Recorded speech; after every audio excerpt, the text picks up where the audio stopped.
Hello foodies, कैसे हैं आप सब। तो आज मैं आपके साथ मेदू वड़ा की रेसिपी शेयर करने जा रही हूँ और बहुत ही इजी वे में आपको बताऊँगी कि अगर आपने कभी भी नहीं बनाया है तो आप फर्स्ट ट्राई में ही बहुत ही अच्छा मेदू वड़ा बना पाएंगे। तो चलिए देख लेते हैं। यहाँ पे मैंने 1.5 कटोरी उड़द दाल लिया है और इसे मैंने रात भर भिगो के रखा हुआ था। अगर आप चाहें तो रात भर भिगो के रख सकते हैं, नहीं तो 4 घंटे भी बहुत होते हैं इसे भिगो के रखने के लिए। उसके बाद उसका पानी आप गिरा दीजिएगा और इस तरीके से छन्नी में आप रख लीजिएगा। इससे ये होगा कि जो भी एक्स्ट्रा पानी है वो निकल जाएगा। और इसके बाद ग्राइंडिंग जार में मैंने अदरक का एक छोटा टुकड़ा डाल लिया है, 2 हरी मिर्च डाला है और कड़ी के पत्ते मैं यहाँ पे डाल रही हूँ। अगर आपके पास नहीं है तो आप स्किप कर सकते हैं। और इन सबको डालने के बाद ही आप दाल ऐड करिएगा, नहीं तो ये अच्छे से ग्राइंड नहीं हो पाएगा। तो परफेक्ट मेदू वड़ा बनाने के लिए सबसे इम्पोर्टेंट है ये दाल को पीसना। इसको पीसते समय ध्यान रखिएगा, अगर क्वांटिटी ज़्यादा है तो एक ही साथ सारा दाल पीसने की कोशिश नहीं करिएगा, क्योंकि इसमें पानी हमें बहुत कम यूज़ करना है। अगर बैटर गीला हो गया तो फिर मेदू वड़ा आपके परफेक्ट नहीं बनेंगे। तो इसलिए थोड़ी थोड़ी करके भी आप दाल पीस सकते हैं और पानी एकदम थोड़ी सी यूज़ करना। देखिए अब मैंने बहुत कम पानी डाला है इसमें। इसी हम थोड़ी सी ग्राइंड करेंगे, फिर खोल के फिर चम्मच से हमें इसको अच्छे से मिक्स करना पड़ेगा।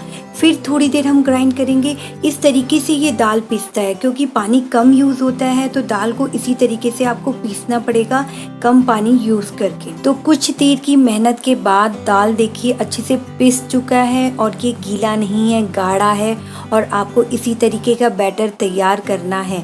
अगर आपने इतना तैयार कर लिया मतलब आपने आधी जंग जीत ली है।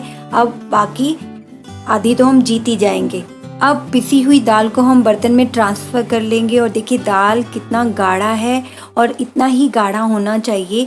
मेदू वड़ा बनाने के कई तरीके हैं, मैं आपको सबसे इजी तरीका बताऊंगी।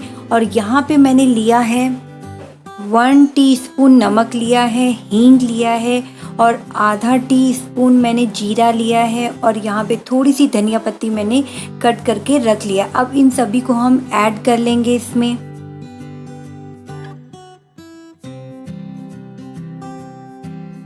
तो अब हम सबसे इम्पोर्टेंट पार्ट में पहुँच गए हैं, जहाँ पे हमें इसे मिक्स करना है या फेंटना है। तो मैं स्पून की सहायता से कर रही हूँ, आप चाहें तो इसे हाथ की सहायता से फेंट सकते हैं, लेकिन इस बात का ध्यान दीजिएगा कि एक ही डायरेक्शन में आपको फेंटना है और बहुत ज़्यादा फेंटना है।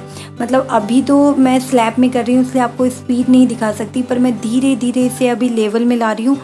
अगर टोटल देखें तो आराम से 10 से 15 मिनट इसको फेंटना पड़ता है। और 10 मिनट मैंने फेंटा होगा, 5 मिनट मैंने अपने हस्बैंड से कहा ये करने के लिए। तो देखिए इसे अच्छे से फेंटना है और अच्छे से एक ही डायरेक्शन में फेंटते रहिएगा। 5 मिनट मुझे फेंटते हुए हो गए हैं और इसमें मैं ऐड कर रही हूँ 2 स्पून चावल का आटा, जो कि मेरे पास पहले से ही पड़ा हुआ था। इससे जो मेदू वड़ा है वो बाहर से बहुत क्रिस्पी बनते हैं। और हमें फिर से इसको स्टार्ट करना है फेंटना, और फेंटते रहेंगे हम जब तक ये एकदम हल्का नहीं हो जाता है। और आपको अपने से ऑटोमेटिक डिफरेंस पता चलेगा। और एक तरीका भी है, आप इसको चेक कर सकते हैं, वो मैं आपको आगे बताऊंगी। देखिए कुछ देर फेंटने के बाद के बैटर कुछ इस तरीके का हो गया है। एक और चीज़ आपको कहना चाहूँगी कि फेंटने में बिल्कुल भी कंजूसी नहीं करिएगा। 15 मिनट तो आराम से फेंटिएगा, जितना मेहनत करेंगे उतना अच्छा फल होगा।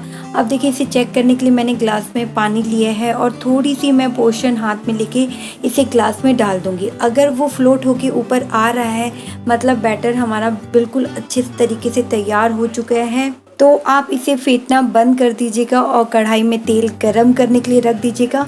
और बहुत सारे तरीके हैं मेदू वड़ा बनाने के लिए, लेकिन मैं आपको सबसे इजी तरीका बता रही हूँ। इस तरीके की कोई भी छोटी कटोरी लीजिएगा और एक कॉटन का कपड़ा ले लीजिएगा वाइट कलर का। उस कपड़े को इस तरीके से चारों तरफ कटोरी के कवर कर लीजिएगा और पीछे से उसको पकड़ लीजिएगा।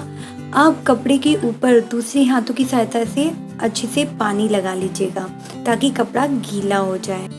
अब स्पून की सहायता से आप बैटर कपड़े के ऊपर डालिएगा। थोड़ी पोर्शन ज़्यादा होना चाहिए बैटर का, क्योंकि वड़ा हमें सही साइज़ में बनाना है। अब आपका हाथ गीला होना चाहिए, तभी वो आपके हाथ में बैटर चिपकेगा नहीं। और आप इसे अच्छे से आकार दे सकते हैं, गोल आकार दे सकते हैं। और एक फिंगर को आप पानी में थोड़ी सी गीला कर लीजिएगा और इस तरीके से बीच में होल बना लीजिएगा एकदम अच्छे से। इसके लिए आपके पास में ही पानी की कटोरी होनी चाहिए, क्योंकि अब आपको हाथ हल्का गीला करना है, क्योंकि इस जो मेदू वड़ा को आपने तैयार किया है इसे निकालना है। तो ये हल्का गीला हाथ होके इस तरीके से अंगूठों की सहायता से आप इसे निकाला और अब इसे आपको तेल में डालना है। बड़े ही सावधानी पूर्वक हल्के से आपको छोड़ना है और इसी तरीके से हम सारे मेदू वड़ा तैयार कर लेंगे और उसे फ्राई कर लेंगे।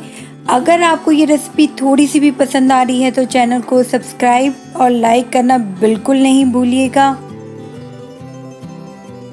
हमें मेदू वड़ा को लो टू मीडियम हीट में ही फ्राई करना है।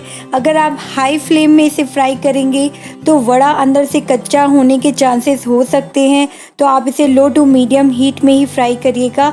जब एक साइड से ये गोल्डन हो जाए तब इसे दूसरी साइड इस तरीके से टर्न करिएगा और आराम से, थोड़ी सी टाइम लगता है बट आपको ये प्रोसेस फॉलो करना ही पड़ेगा अगर आप अच्छे मेदू वड़ा बनाना चाहते हैं। और मैं तो आपको ये सजेस्ट करूँगी कि जो आप पहला मेदू वड़ा फ्राई करोगे उसे एक बार आप तोड़ के देख लीजिएगा कि वो अंदर तक अच्छे से पक गया है कि नहीं, तो आपको आइडिया हो जाएगा कि जितनी फ्लेम में आप फ्राई कर रहे हैं वो बिल्कुल सही है और आपके बाकी सारे मेदू वड़ा भी एकदम परफेक्ट बने। जब वड़ा दोनों साइड से गोल्डन ब्राउन हो जाए तो आप इसे सर्विंग प्लेट में निकाल लीजिएगा। अब आप इसे या तो अपनी मनपसंद चटनी के साथ या सांभर के साथ सर्व कर सकते हैं। तो वीडियो पसंद आया हो तो चैनल को लाइक, शेयर और सब्सक्राइब जरूर करिएगा। मिलते हैं नए वीडियो के साथ, तब तक बाय बाय, टेक केयर।